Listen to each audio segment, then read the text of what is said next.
How much land does a man need? By Leo Tolstoy. Chapter 1. An elder sister came to visit her younger sister in the country. The elder was married to a tradesman in town, the younger to a peasant in the village. As the sisters sat over their tea talking, the elder began to boast of the advantages of town life, saying how comfortably they lived there, how well they dressed, what fine clothes her children wore, what good things they ate and drank, and how she went to the theater, promenades, and entertainments. The younger sister was piqued and in turn disparaged the life of a tradesman and stood up for that of a peasant. "I would not change my way of life for your," said she. "We may live roughly, but at least we are free from anxiety. You live in better style than we do, but though you often earn more than you need, you are very likely to lose all you have. You know the proverb, loss and gain are brothers twain. It often happens that people who are wealthy one day are begging their bread the next. Our way is safer. Though a peasant's life is not a fat one, it is a long one. We shall never grow rich, but we shall always have enough to eat." The elder sister said sneeringly, "Enough. Yes, if you like to share with the pigs and the calves.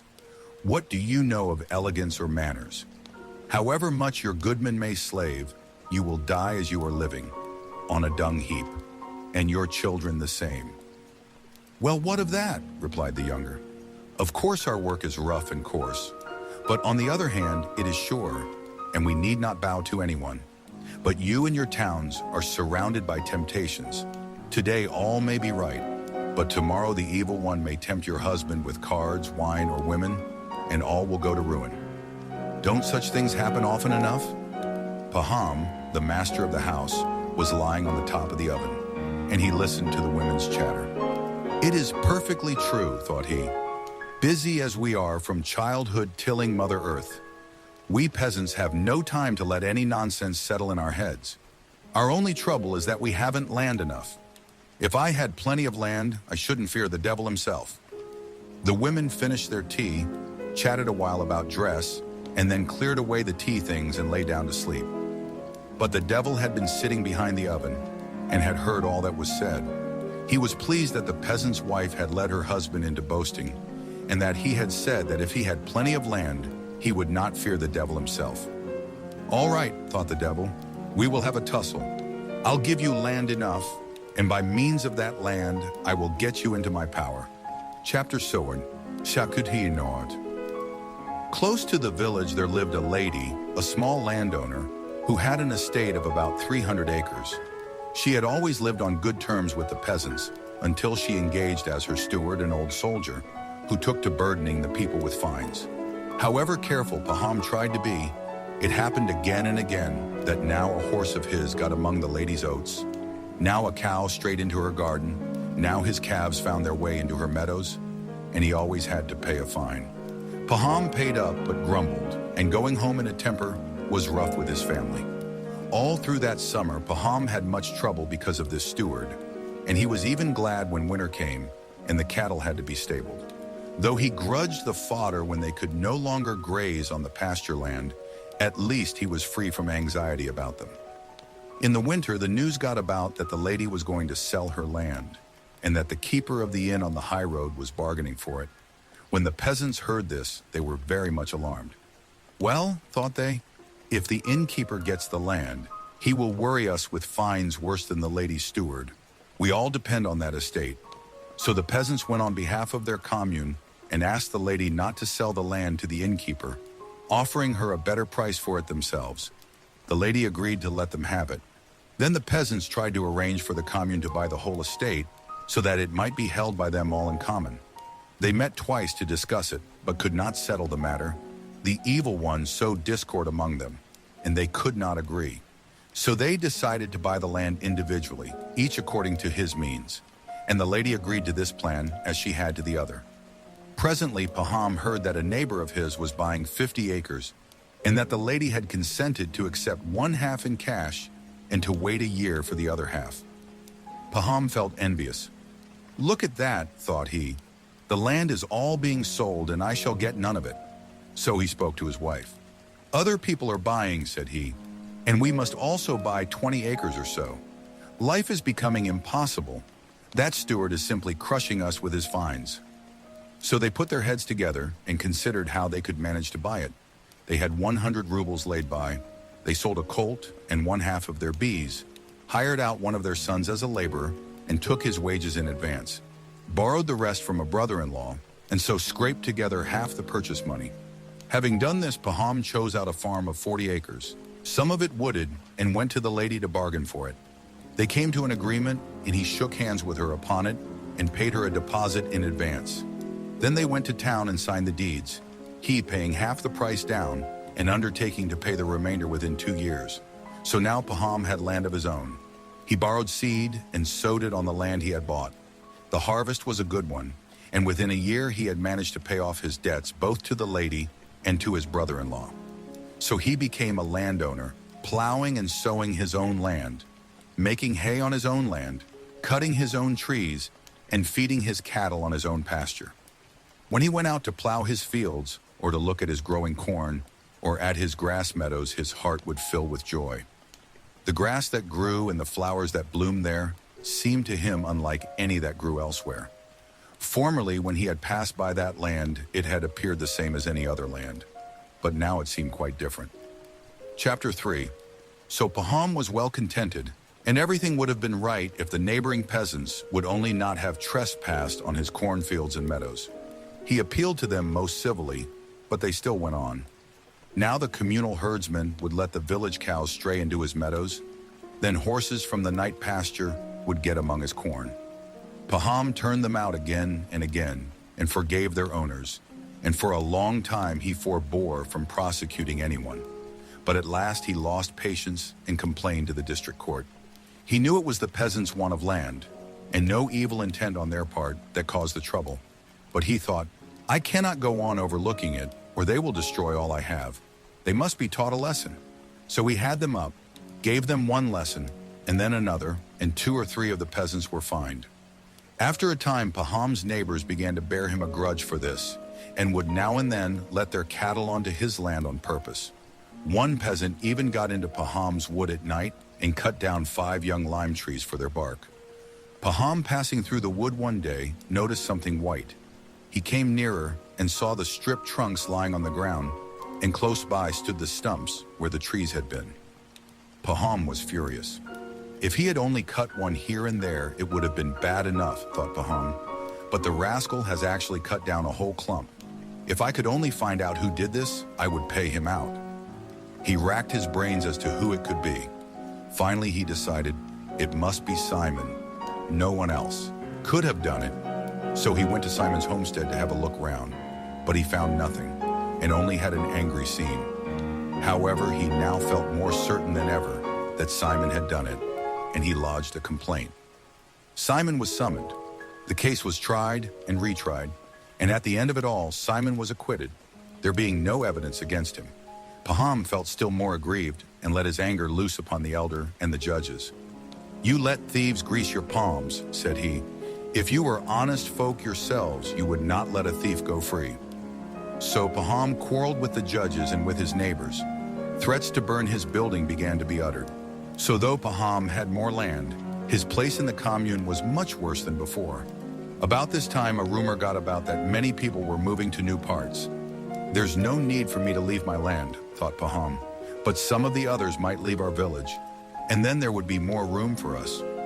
I would take over their land myself and make my estate a bit bigger. I could then live more at ease. As it is, I am still too cramped to be comfortable." One day Pahom was sitting at home when a peasant passing through the village happened to call in. He was allowed to stay the night, and supper was given him. Pahom had a talk with this peasant and asked him where he came from. The stranger answered that he came from beyond the Volga, where he had been working. One word led to another, and the man went on to say that many people were settling in those parts. He told how some people from his village had settled there. They had joined the commune and had had 25 acres per man granted them. The land was so good, he said, that the rye sown on it grew as high as a horse, and so thick that 5 cuts of a sickle made a sheaf. One peasant, he said, had brought nothing with him but his bare hands, and now he had 6 horses and 2 cows of his own. Pahom's heart kindled with desire. He thought, why should I suffer in this narrow hole if one can live so well elsewhere? I will sell my land and my homestead here, and with the money I will start afresh over there and get everything new. In this crowded place, one is always having trouble, but I must first go and find out all about it myself. Towards summer, he got ready and started. He went down the Volga on a steamer to Samara, then walked another 300 miles on foot, and at last reached the place. It was just as the stranger had said. The peasants had plenty of land. Every man had 25 acres of communal land given him for his use, and anyone who had money could buy. Besides, at 2 shillings an acre, as much good freehold land as he wanted. Having found out all he wished to know, Pahom returned home as autumn came on and began selling off his belongings. He sold his land at a profit, sold his homestead and all his cattle, and withdrew from membership of the commune. He only waited till the spring and then started with his family for the new settlement. Chapter 4. As soon as Pahom and his family arrived at their new abode, he applied for admission into the commune of a large village. He stood treat to the elders and obtained the necessary documents. 5 shares of communal land were given him for his own and his son's use. That is to say, 125 acres, not all together but in different fields, besides the use of the communal pasture. Pahom put up the buildings he needed and bought cattle. Of the communal land alone, he had 3 times as much as at his former home, and the land was good corn land. He was 10 times better off than he had been. He had plenty of arable land and pasturage, and could keep as many head of cattle as he liked. At first, in the bustle of building and settling down, Pahom was pleased with it all, but when he got used to it, he began to think that even here, he had not enough land. The first year, he sowed wheat on his share of the communal land and had a good crop. He wanted to go on sowing wheat, but had not enough communal land for the purpose, and what he had already used was not available, for in those parts, wheat is only sown on virgin soil or on fallow land. It is sown for 1 or 2 years, and then the land lies fallow till it is again overgrown with prairie grass. There were many who wanted such land, and there was not enough for all, so that people quarreled about it. Those who were better off wanted it for growing wheat, and those who were poor wanted it to let to dealers so that they might raise money to pay their taxes. Pahom wanted to sow more wheat, so he rented land from a dealer for a year. He sowed much wheat and had a fine crop, but the land was too far from the village. The wheat had to be carted more than 10 miles. After a time, Pahom noticed that some peasant dealers were living on separate farms and were growing wealthy, and he thought, if I were to buy some freehold land and have a homestead on it, it would be a different thing altogether. Then it would all be nice and compact. The question of buying freehold land recurred to him again and again. He went on in the same way for 3 years, renting land and sowing wheat. The seasons turned out well and the crops were good, so that he began to lay money by. He might have gone on living contentedly, but he grew tired of having to rent other people's land every year and having to scramble for it. Wherever there was good land to be had, the peasants would rush for it, and it was taken up at once, so that unless you were sharp about it, you got none. It happened in the 3rd year that he and a dealer together rented a piece of pasture land from some peasants, and they had already plowed it up when there was some dispute, and the peasants went to law about it, and things fell out so that the labor was all lost. If it were my own land, thought Pahom, I should be independent, and there would not be all this unpleasantness. So Pahom began looking out for land which he could buy, and he came across a peasant who had bought 1,300 acres, but having got into difficulties was willing to sell again cheap. Pahom bargained and haggled with him, and at last they settled the price at 1,500 rubles, part in cash and part to be paid later. They had all but clinched the matter when a passing dealer happened to stop at Pahom's one day to get a feed for his horses. He drank tea with Pahom, and they had a talk. The dealer said that he was just returning from the land of the Bashkirs, far away, where he had bought 13,000 acres of land, all for 1,000 rubles. Pahom questioned him further, and the tradesman said, all one need do is to make friends with the chiefs. I gave away about 100 rubles worth of dressing gowns and carpets, besides a case of tea, and I gave wine to those who would drink it, and I got the land for less than 2 pence an acre. And he showed Pahom the title deed, saying, the land lies near a river, and the whole prairie is virgin soil. Pahom plied him with questions, and the tradesman said, "There is more land there than you could cover if you walked a year, and it all belongs to the Bashkirs. They are as simple as sheep, and land can be got almost for nothing." "There now," thought Pahom, "with my 1,000 rubles, why should I get only 1,300 acres and saddle myself with a debt besides? If I take it out there, I can get more than 10 times as much for the money." Chapter 5. Pahom inquired how to get to the place, and as soon as the tradesman had left him, he prepared to go there himself. He left his wife to look after the homestead and started on his journey, taking his man with him. They stopped at a town on their way and bought a case of tea, some wine, and other presents, as the tradesman had advised. On and on they went until they had gone more than 300 miles, and on the 7th day they came to a place where the Bashkirs had pitched their tents. It was all just as the tradesman had said. The people lived on the steppes, by a river, in felt-covered tents. They neither tilled the ground nor ate bread. Their cattle and horses grazed in herds on the steppe. The colts were tethered behind the tents, and the mares were driven to them twice a day. The mares were milked, and from the milk kumis was made. It was the women who prepared kumis, and they also made cheese. As far as the men were concerned, drinking kumis and tea, eating mutton, and playing on their pipes was all they cared about. They were all stout and merry, and all the summer long they never thought of doing any work. They were quite ignorant and knew no Russian, but were good-natured enough. As soon as they saw Pahom, they came out of their tents and gathered round their visitor. An interpreter was found, and Pahom told them he had come about some land. The Bashkirs seemed very glad they took Pahom and led him into one of the best tents, where they made him sit on some down cushions placed on a carpet, while they sat round him. They gave him tea and kumis, and had a sheep killed, and gave him mutton to eat. Pahom took presents out of his cart and distributed them among the Bashkirs, and divided amongst them the tea. The Bashkirs were delighted.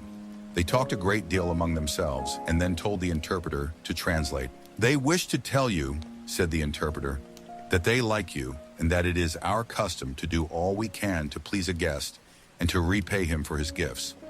You have given us presents. Now tell us which of the things we possess please you best, that we may present them to you."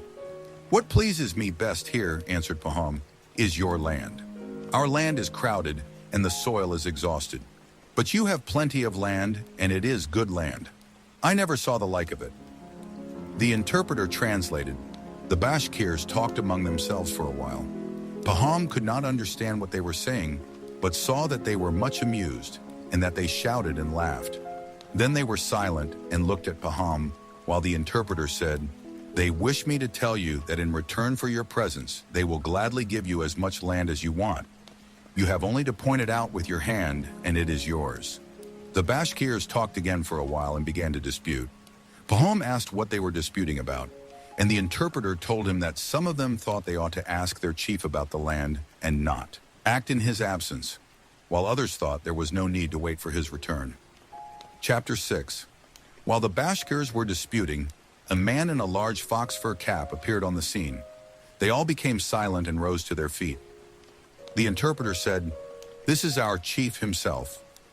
Pahom immediately fetched the best dressing gown and 5 pounds of tea and offered these to the chief. The chief accepted them and seated himself in the place of honor. The Bashkirs at once began telling him something. The chief listened for a while, then made a sign with his head for them to be silent, and addressing himself to Pahom, said in Russian, "Well, let it be so. Choose whatever piece of land you like. We have plenty of it." "How can I take as much as I like?" thought Pahom. "I must get a deed to make it secure, or else they may say, 'It is yours,' and afterwards may take it away again." "Thank you for your kind word," he said aloud. "You have much land, and I only want a little. But I should like to be sure which bit is mine. Could it not be measured and made over to me? Life and death are in God's hands. You good people give it to me, but your children might wish to take it away again." "You are quite right," said the chief. "We will make it over to you." "I heard that a dealer had been here," continued Pahom, "and that you gave him a little land too, and signed title deeds to that effect. I should like to have it done in the same way." The chief understood. "Yeah," replied he, "that can be done quite easily. We have a scribe, and we will go to town with you and have the deed properly sealed." "And what will be the price?" asked Pahom. "Our price is always the same, 1,000 rubles a day." Pahom did not understand. "A day? What measure is that? How many acres would that be?" "We do not know how to reckon it out," said the chief. "We sell it by the day. As much as you can go round on your feet in a day is yours, and the price is 1,000 rubles a day." Pahom was surprised. "But in a day you can get round a large tract of land," he said. The chief laughed. "It will all be yours," said he. "But there is one condition. If you don't return on the same day to the spot whence you started, your money is lost." "But how am I to mark the way that I have gone?" "Why, we shall go to any spot you like and stay there. You must start from that spot and make your round, taking a spade with you. Wherever you think necessary, make a mark. At every turning, dig a hole and pile up the turf. Then afterwards we will go, round with a plow from hole to hole. You may make as large a circuit as you please, but before the sun sets you must return to the place you started from. All the land you cover will be yours." Pahom was delighted. It was decided to start early next morning. They talked a while, and after drinking some more kumis and eating some more mutton, they had tea again, and then the night came on. They gave Pahom a feather bed to sleep on, and the Bashkirs dispersed for the night, promising to assemble the next morning at daybreak and ride out before sunrise to the appointed spot. Chapter 7. Pahom lay on the feather bed, but could not sleep. He kept thinking about the land. "What a large tract I will mark off," thought he. "I can easily do 35 miles in a day. The days are long now, and within a circuit of 35 miles, what a lot of land there will be. I will sell the poorer land or let it to peasants, but I'll pick out the best and farm it. I will buy 2 ox teams and hire 2 more laborers. About 150 acres shall be plowland, and I will pasture cattle on the rest." Pahom lay awake all night and dozed off only just before dawn. Hardly were his eyes closed when he had a dream. He thought he was lying in that same tent and heard somebody chuckling outside. He wondered who it could be and rose and went out, and he saw the Bashkir chief sitting in front of the tent holding his sides and rolling about with laughter. Going nearer to the chief, Pahom asked, "What are you laughing at?" But he saw that it was no longer the chief, but the dealer who had recently stopped at his house and had told him about the land. Just as Pahom was going to ask, "Have you been here long?" he saw that it was not the dealer, but the peasant who had come up from the Volga long ago to Pahom's old home. Then he saw that it was not the peasant either, but the devil himself with hoofs and horns sitting there and chuckling. And before him lay a man barefoot, prostrate on the ground, with only trousers and a shirt on. And Pahom dreamt that he looked more attentively to see what sort of a man it was that was lying there, and he saw that the man was dead, and that it was himself. He awoke horror-struck. "What things one does dream," thought he. Looking round, he saw through the open door that the dawn was breaking. "It's time to wake them up," thought he. "We ought to be starting." He got up, roused his man, who was sleeping in his cart, bade him harness, and went to call the Bashkirs. "It's time to go to the steppe to measure the land," he said. The Bashkirs rose and assembled, and the chief came too. Then they began drinking kumis again, and offered Pahom some tea, but he would not wait.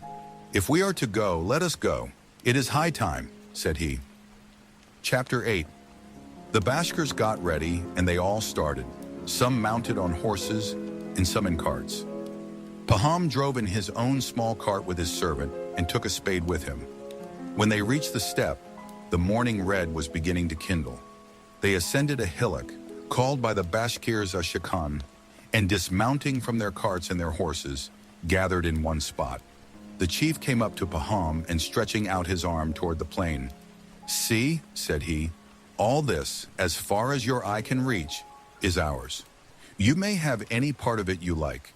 Pahom's eyes glistened. It was all virgin soil, as flat as the palm of your hand, as black as the seed of a poppy, and in the hollows different kinds of grasses grew breast high. The chief took off his fox fur cap, placed it on the ground and said, "This will be the mark.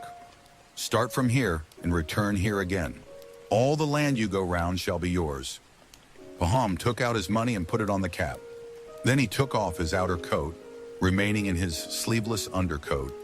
He unfastened his girdle and tied it tight below his stomach, put a little bag of bread into the breast of his coat, and tying a flask of water to his girdle, he drew up the tops of his boots, took the spade from his man, and stood ready to start.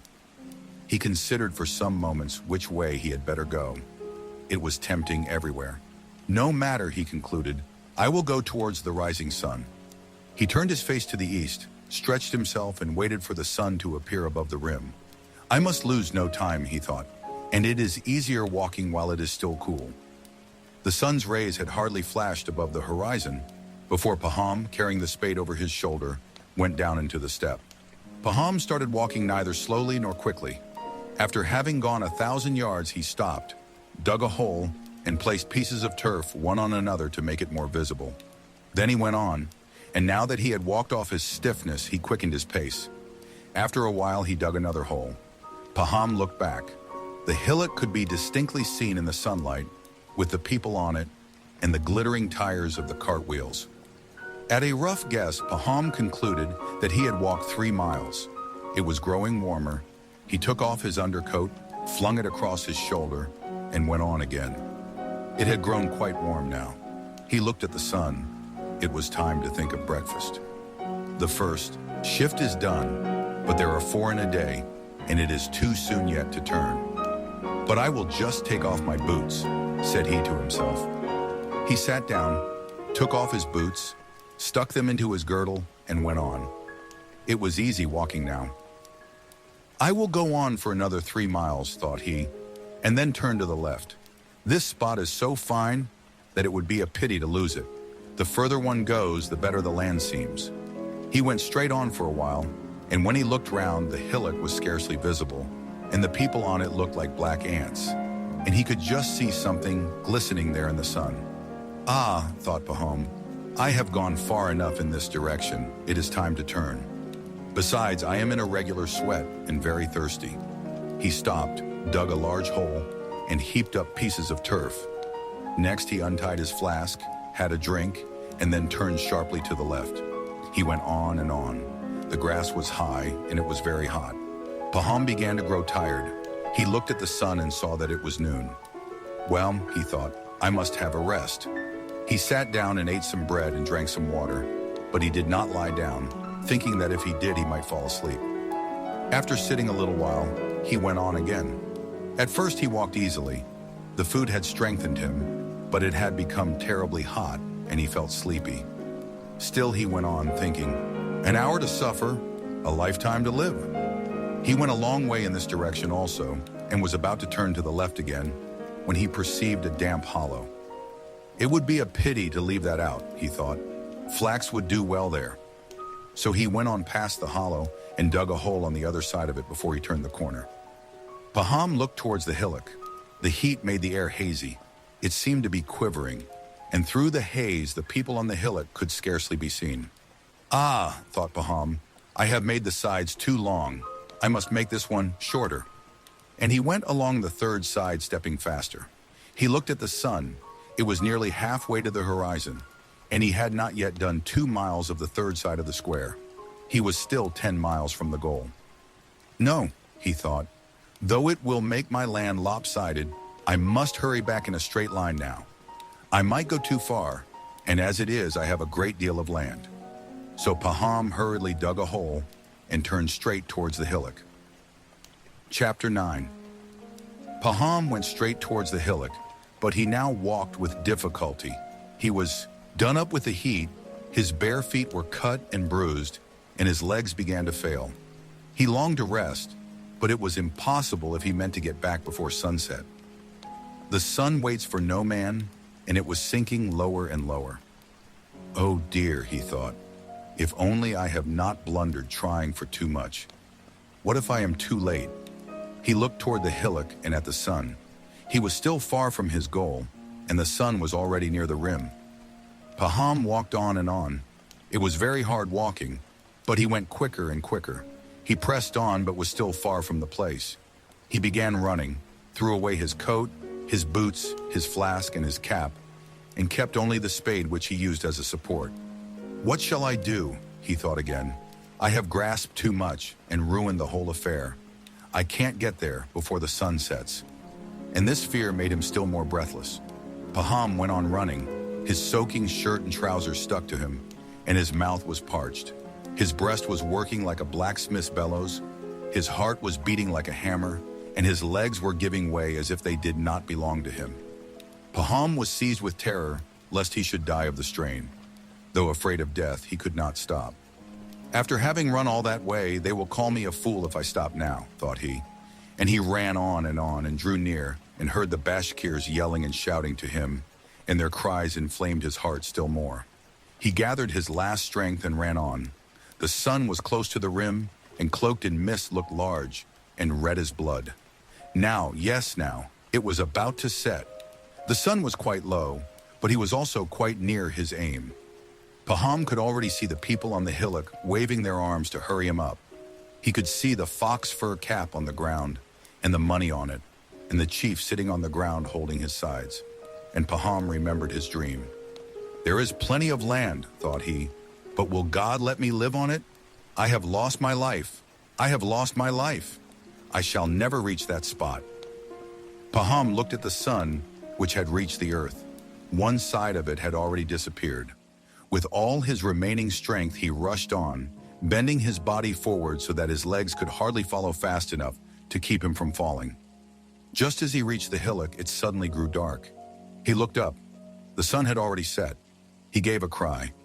"All my labor has been in vain," thought he, and was about to stop, but he heard the Bashkirs still shouting, and remembered that though to him, from below the sun seemed to have set, they on the hillock could still see it. He took a long breath and ran up the hillock. It was still light there. He reached the top and saw the cap. Before it sat the chief laughing and holding his sides. Again Pahom remembered his dream, and he uttered a cry. His legs gave way beneath him. He fell forward and reached the cap with his hands. "Ah, that's a fine fellow," exclaimed the chief. "He has gained much land." Pahom's servant came running up and tried to raise him, but he saw that blood was flogging from his mouth. Pahom was dead. The Bashkirs clicked their tongues to show their pity. His servant picked up the spade and dug a grave long enough for Pahom to lie in and buried him in it. 6 feet from his head to his heels was all he needed.